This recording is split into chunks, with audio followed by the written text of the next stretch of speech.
Hello friends, तो कैसे हैं आप सब लोग। Welcome back to my YouTube channel.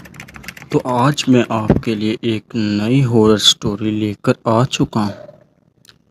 तो बात ये है कि एक दिन स्याह रात थी, हर शय पर सुकून, मगर जैसे ही मायरा ने रात 3 बजे फ़ोन उठाया उसकी दुनिया बदल गई। जैसे ही उसने फ़ोन उठाया वो बहुत हैरान हो गई, क्योंकि फ़ोन की दूसरी तरफ से एक भारी सी आवाज़, जैसे एक जली हुई लाश की आवाज़ होती है, वो उसको आने लगी। और वो लाश उससे क्या कह रही थी, मायरा क्या तुम मरने के लिए तैयार हो।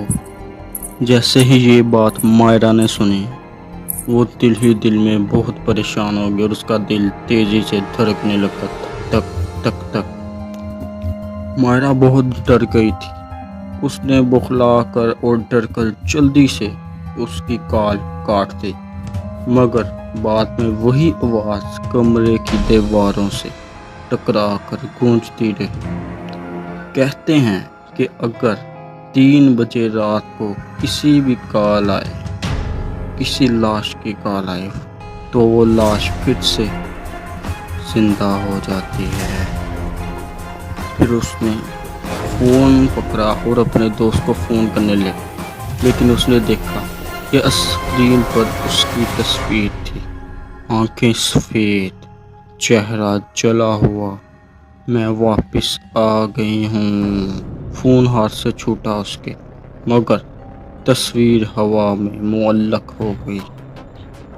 और जब जिसने ये मंजर देखा तो उसकी चीख निकली। उसकी वो तस्वीर मोबाइल से निकलकर हवा में उड़ने लगी और अचानक से दरवाज़ा ज़ोर ज़ोर से खड़कने लगा, ज़ोर ज़ोर से खड़कने लगा।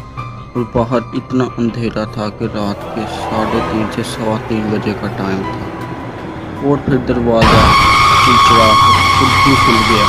एक जली हुई लाश अंदर दाखिल हुई।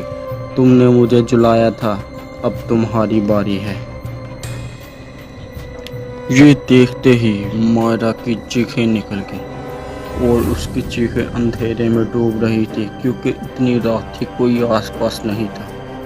फिर अगली सुबह जैसे हुई, कमरा बिल्कुल खाली पड़ा हुआ था। फर्श पर एक फ़ोन बज रहा था। स्क्रीन पर सिर्फ एक ही लफ्ज़ नज़र आ रहा था, जिसके ऊपर फ़ोन लगा हुआ था, नेक्स्ट। क्या आप भी इस फहरिस्त में शामिल हैं? आज रात 3 बजे अपना फ़ोन बंद कर लेना, बल्कि आज रात अपना फ़ोन बंद करके ही सोना, वरना अगली कॉल आपकी हो सकती है। अगर कहानी ने डराया है तो लाइक करें, कमेंट्स में लाश लिखकर बताएं क्या आप 3 AM की कॉल लेंगे।